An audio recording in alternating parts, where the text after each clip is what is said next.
Hi, I'm Austin from Craft Cricket, Oregon's first licensed food-grade cricket farm. Welcome to our video series on cricket farming. Today we are going to discuss why people farm crickets and describe some of the considerations you should take when deciding whether or not you should raise crickets, whether that's for your personal use or for a commercial purpose.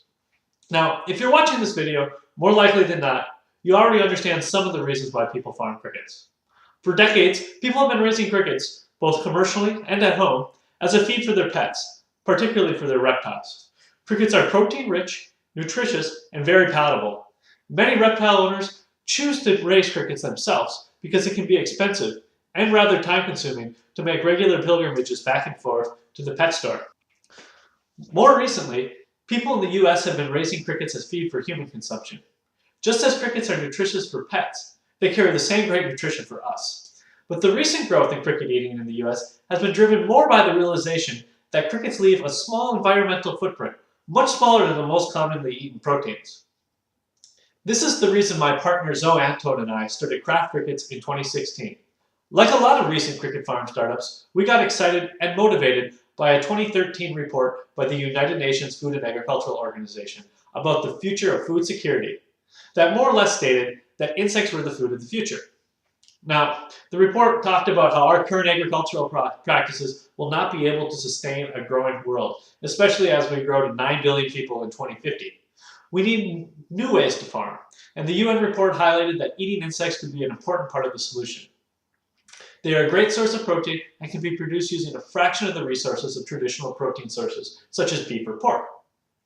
Upon reading the report, Zoe and I wondered, was it possible for us, two neophytes with zero background in insects, to grow our own protein and to do so more efficiently in terms of resource consumption than pretty much any other farm in our agriculturally heavy state of Oregon?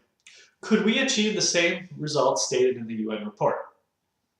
Well, we'll go into the details soon, but the short answer is yes, we can achieve these numbers. And considering I grew up thinking that food came from a grocery store, others should just as easily be able to achieve these numbers. And we don't want just a few others to raise insects, but we need many, many people to start raising insects and crickets if we want to make any sort of impact that we need to lead to the food security discussed in this UN report. This is why we are creating this video series, to share what we have learned so that others can learn from our mistakes and have an easier time raising responsible, low-impact, nutritious crickets. So, back to our earlier question, what are the reasons for raising crickets? As I've alluded to before, there are a host of environmental reasons. Let's talk about land use. Over half the world's arable land is used for agriculture. 77% of that is used for raising livestock. This includes land both for pasture land and land needed to raise them. In the UN report, it stated that to raise a kilogram of beef protein, you need 200 meters squared of land. Now, this is an extreme case in the world of animal protein. On the other side, to raise just 1 kilogram of chicken protein, you need 45 square meters of land, so materially better than the beef example. But according to the UN, to raise 1 kilogram of insect protein, you need just 15 square meters of land. This is 3 times less than chicken and 13 times less than beef. Now, we've tried to replicate this at Craft Cricket, and what we've learned is that we can even do better than the stated 1 kilogram per 15 square meters. In fact, we were able to raise 1 kilogram of protein in just 4 square meters. Now, this does not include the land required to grow the food that we fed our crickets, but considering that part of their diet includes food waste, which we save from being wasted and thrown into the landfill, I feel comfortable in saying that we consistently beat the UN estimates. Less of it. According to the UN, you need to feed a cow about 23 kilograms of feed to produce just 1 kilogram of live cow weight. For insects, the UN suggests that you need to feed insects about 2 kilograms of feed to produce 1 kilogram of live weight. This number is so much lower because insects are cold-blooded. When they eat, they aren't using a bunch of the food's energy just to make their body warm. Instead, a high percent of that food goes directly to building their body mass and to building protein. Now this UN number, 2 kilograms of food to create 1 kilogram of live cricket weight, is obtainable. When we feed our crickets a diet heavy in protein-rich grains, we can achieve this 2-to-1 ratio. Now, if we elect to feed them more food waste, say 30% fruit and vegetables that we salvage from going to the landfill, this ratio increases to as high as 4 to 1, which is still much better than the ratio for beef, and it is at par with chicken. A similar comparison can also be made with water, though at Craft Crickets we have not been able to accurately measure this amount of water. That being said, the UN report suggests that there is a very large difference between the ratio required to produce a kilogram of cricket protein versus to raise a kilogram of beef protein. They don't have the specifics in the report, but they suggest that the number could be as many times as 1,000 times more superior for crickets. So even if they're off by around half of their estimate, that is still a remarkably large number. Lastly, I want to talk about one more reason why people would farm crickets for environmental reasons, and that is for the releasing of greenhouse gases. Now, you've probably heard that the average cow releases a bunch of methane just through farting. This is actually one of the major contributors to greenhouse gases. But check out this chart from the UN. Crickets create practically zero greenhouse gases. Now, if you care about the environment, crickets make a huge difference. Now, we couldn't accurately measure greenhouse gas emissions at Craft Crickets, so to try to get some idea of how well we were doing, we enlisted the support of some graduate students at the University of Oregon. What they did is they ran a life cycle analysis on our small farm. So they more or less measured how much carbon was produced in each step of our operation, from the food that was grown to feed to our crickets, to the gasoline that was used to ship our product to our end customers, whether they're in New York City or just down the road in Eugene, Oregon. In other words, this was a very comprehensive analysis. And according to them, we're doing an okay job. Our farm releases a similar amount of CO2 per kilogram of food we produce, similar to a factory chicken farm. Well, this isn't as great as we were hoping. It does give us confidence that with scale and with a few smart changes, we can make our farm have a smaller and smaller footprint. Now, I don't want to spend this entire video talking about environmental numbers, but I bring this up for perspective. In less than 1 year of operating our cricket farm, we were able to create food significantly more sustainably than the beef industry and at par with the cricket industry. These are industries that have been around for generations. They have received billions in research and government subsidies. Just imagine how much we could improve these figures for crickets, which are already at par or better than chickens, if a bunch of us started farming, and a bunch of us started sharing what we were learning, and if a bunch of us started receiving research grants. That excites us. Okay, enough on the environmental benefits of raising crickets. There are also large nutritional benefits. We took our crickets and sent them to a lab in Portland, Oregon to run a nutritional analysis. Now, here is our nutrition label. Look at all that protein. There's 16 grams of protein per ounce of crickets. That means that our crickets are over 57% pure protein. So, to put that in perspective, this is just a 1 ounce bag of crickets. This is the smallest unit of crickets that we sell. It's about 300 crickets in here. This contains twice the protein, pound per pound, as a hamburger. This would be like eating 2 or 3 eggs, just in this little bag. I find it very impressive that this little bag has 16 grams of protein and just 139 calories. There aren't many foods that can offer a ratio like that. But proteins aren't the only benefit. Our crickets contain a bunch of iron, and to our surprise, fiber. Now, I hope I have shown that these nutritional and environmental results are achievable, and I hope this motivates people to raise some crickets.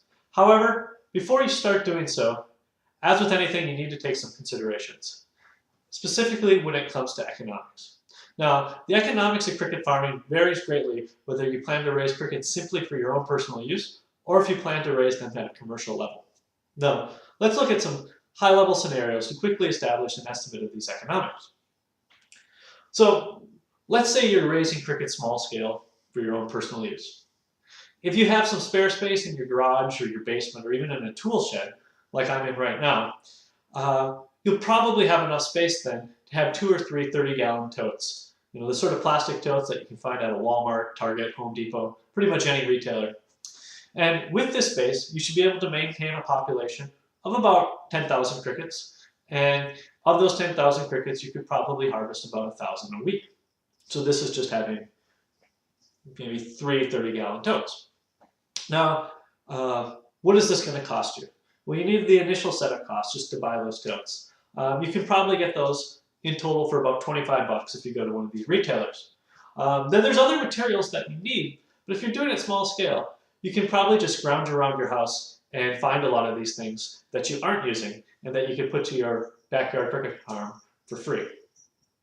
So after you spend this initial amount, there is going to be regular maintenance costs that you're going to have to incur just to produce crickets. I mean, first, there's the food. Well, you can give some food scraps to your crickets. You'll need some specialty feed just to ensure that the crickets get enough protein. Because if they don't get enough protein, they unfortunately will cannibalize each other. So you can get bags of organic, high-protein feed for about 60 cents per pound. On average, one of my 30-gallon totes of crickets will eat a little bit less than a pound of food a week. When they're young, they're going to be eating a lot less than that. So that means if you're running 2 or 3 bins, you shouldn't be spending any more than $2 at a maximum per week in food. Now, you're also going to incur some costs on electricity. Now, if crickets like it warm, they really like it to be in the 80s. Now, if you live in a warm climate where it's already in the 80s, then you probably don't need to worry about any additional electricity costs. But if you live in a cooler place, ideally you're already heating your residence to around 70 or so. So you'll just need to find a way to heat part of your residence a little bit warmer. So you can do that with a heat lamp or a heating pad. There's a various reasons. But it will incur some expense to slightly heat a little bit more. The other cost you need to consider, which does have monetary implications, is your time. If done correctly, you shouldn't need to invest more than 5 minutes a day, on average, to your crickets.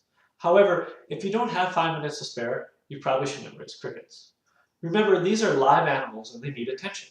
If you travel often, there are strategies to keep your crickets happy and healthy while you're away, but it may be best not just to have crickets. Left neglected, the crickets will escape. They will create odors, they will die, they will cause a nuisance. And it's a nuisance you can avoid with just a few minutes a day of care. And even with proper care, it's inevitable that some of your crickets will escape, and their chirping may keep you up at night. So expect some chirps, expect some escapees, and you should also expect some odors. Now, if farmed correctly, there'll be very minimal odors, but there still will be some, even if that odor is just the odor of the food that the crickets eat. Okay, so for an initial investment of $25, plus maybe $1 to $2 per week, you should be able to harvest about 1,000 crickets a week. And this, I think, is a conservative estimate. Now, if you're raising crickets just for your reptile, this is probably a great financial deal for you. Unless you have a house full of reptiles, there's no way you're going to need more than 1,000 crickets a week. And if you did need 1,000 crickets a week, the pet store would probably charge you $10 to $20 at least for that amount of crickets. So this is definitely a good option here. Or if your plan isn't to feed it to your reptiles, but to eat them yourself, 1,000 crickets would give you about 50 grams of protein. So this is the equivalent of maybe 2 hamburgers or 8 eggs. So not necessarily your entire week's worth of protein, but probably 2 meals worth of protein that you'd be replacing. So for a couple bucks a week to get 2 meals worth of protein, I think it's a good deal. So in other words, if you have the space, you have the time, and don't mind the occasional escaped cricket, it makes sense to raise crickets on a small scale. Now, this analysis is a little bit different when we're talking about raising crickets on a larger scale, especially if you plan on selling them commercially. So as we already talked about, crickets make sense on a small scale when you have the space and you're already heating your residence. But I doubt you have space to raise a ton of crickets in your house. So if you're doing so commercially, you need to consider some additional costs. So one would be the rent of a dedicated space. Now, if you're going to raise crickets commercially, you're going to need a lot of space. I would estimate on the low end, you would need 2,000 to 3,000 square feet. On the high end, you would need over 10,000 square feet. And real estate prices, of course, vary from town to town, locale to locale. But you could probably estimate to pay 50 cents to $1 per square foot. So we're talking about $1,000, $2,000, $3,000, $4,000 a month just in rent. Now, aside from the rent of your warehouse, you'll need to have space in a commercial kitchen to process your crickets, if you plan on processing them. Now, maybe you can be lucky and get a facility that has a warehouse and a kitchen in one, but if not, you're probably going to have to rent hour by hour commercial kitchen space. Now again, this also varies by locale, but you can expect to pay probably $20 an hour just to use a kitchen.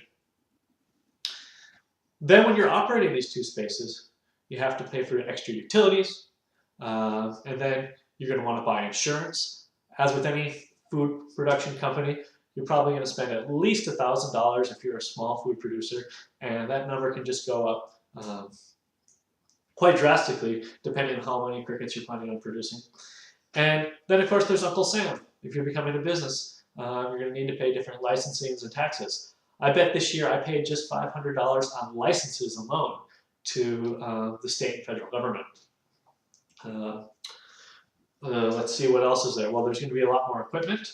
You're not just going to be able to use spare things that you find around your house.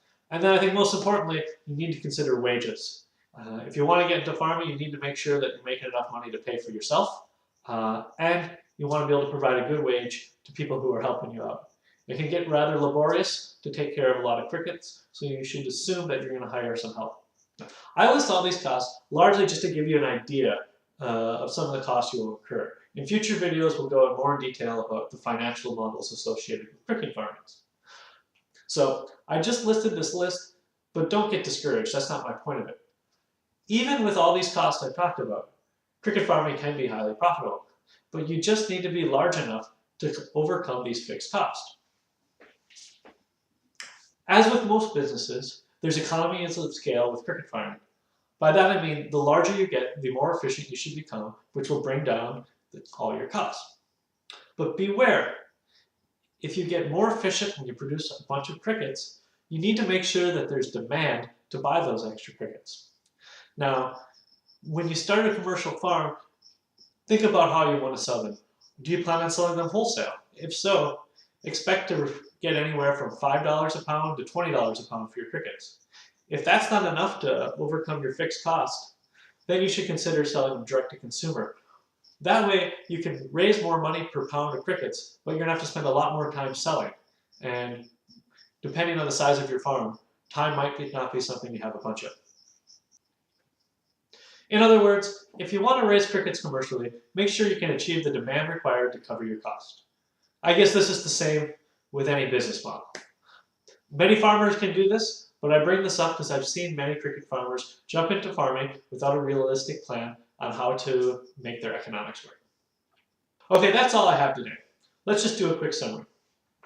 Raising crickets can be done easily and in a manner which creates quality protein with a much smaller environmental footprint than other traditional protein sources. This is why we want more people farming crickets, and more people eating them for that matter. So on a small scale, people can raise enough crickets to replace 1 or 2 meals a week at a cost of just a few bucks a week. If you want to succeed commercially, cricket farms aren't a get-rich-quick scheme. They're like any other business where you need to ensure that you have enough demand to sell enough crickets to generate a positive cash flow. Okay, that's all for today. Thanks for watching the video. I'm Austin with Craft Crickets. Feel free to comment on this video, share any feedback, or ask any additional questions in the comment section below. Thanks a lot.